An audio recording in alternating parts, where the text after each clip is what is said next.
Are you looking to judge unmarked 3Ds? Well, I'm here to teach you how. We got a target set up, we're in camp, we're gonna shoot this 3D target. I'm gonna show you my shot process, the things that I do in order to get the best educated guess as far as distance goes.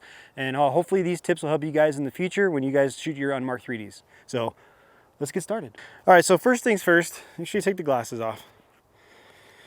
You want to, what I like to do is go off of my my gut instinct. I like to see what it is, kind of get an idea of what it isn't. So judging by what the target is right now, I can say that it's definitely not in the mid to upper 40s, and it's definitely not 30 and below. I'm thinking it's somewhere in the mid to upper mid 30s. So what I like to do is I like to find 20. I shoot indoor archery a lot. It's kind of what I can only shoot in my backyard. So I'm really familiar with 20 yards. I like to pick out 20 yards. And then once I have that confidently found, what I'll do is I'll break the target up into halves. So I'll figure out where halfway is on the target and then where that is in relation to my 20-yard mark. So judging by what I see right here, I can find 20, and it looks like it is just a little bit more than halfway, which puts it, 20 yards to my mark and then another 17, 18 yards to the target. So for this particular shot, I would probably set it for 37 or 38. And then if I really wasn't sure, I would always guess it a little bit high, give it a couple extra yards, and then hold that low on the 10 spot. So I don't think this target actually has a 10 ring. It just has a vital ring and then like a heart imprint. So I'm gonna set my sight for, we'll just call it 37 and a half, meet it in the middle, and we'll give it a rip. Load up a bullet, or some of you like to call them arrows. We'll give it a shot.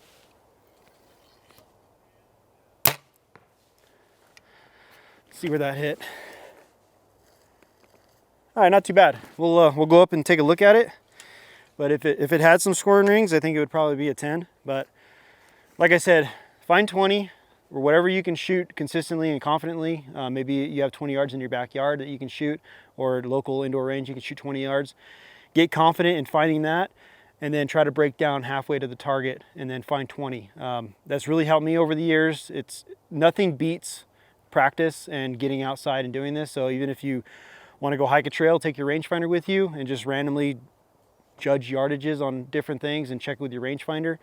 There's no better way to get good at guessing yardages than actually guessing yardages. So it's not something that's easy, but it definitely is fun, and I recommend everybody give it a shot. All right, so we're gonna go pull this arrow, and then we'll do another shot and see if we can get another good outcome. All right, well, it looks like a pretty good shot.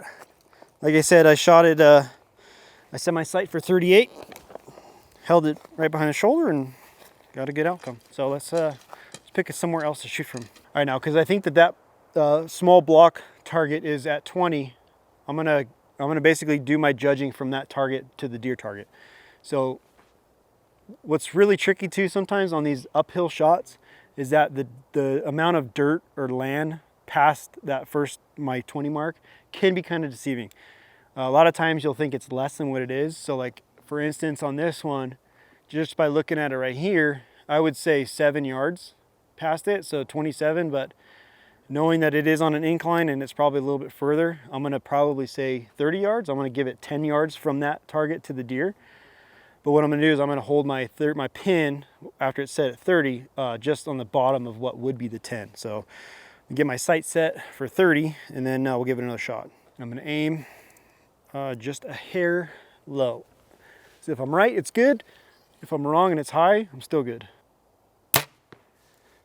Another good guess, another educated guess. That's the thing, you're trying to make the least amount of errors and the best possible educated guess you can with what you have given in front of you. Use the terrain to your benefit, use the ground, use the size and scale of the target. You just try to build a library of all these different things that end up helping you become a better judger of yardage. Pretty much, I had my 30 pin right here, so it was probably just under maybe 29 and a half, or a heavy 29. So like I said, you don't have to be exact. Obviously a faster bow does help when you misjudge something by a couple yards, but learn to play, plus or minus 2-3 yards and kind of see where your arrow is going to hit, so that way you can use it to your advantage when you're trying to shoot at something unmarked. All right, we'll do one more shot here. We kind of changed angles. And judging by what we have here, if I find 20, which I think I have pretty good, to me it looks like that's right at halfway to the deer target. So I could shoot 40, but I think if I'm wrong, I'm gonna be wrong by less, be under guessing it. So what I'm gonna do is I'm gonna set my sight for 42 and then basically put it at the bottom of the 10. Now I'm really thinking it's 40, but to play the points game, we'll give it a couple extra and then aim on the low side. Here we go.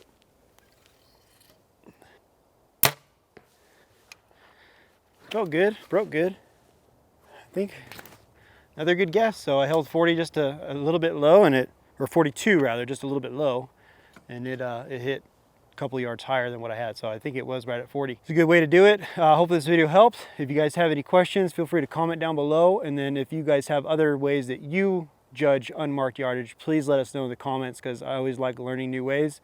If you enjoyed the video, give it a like. If you haven't yet, subscribe to the channel. We'll catch you on the next one.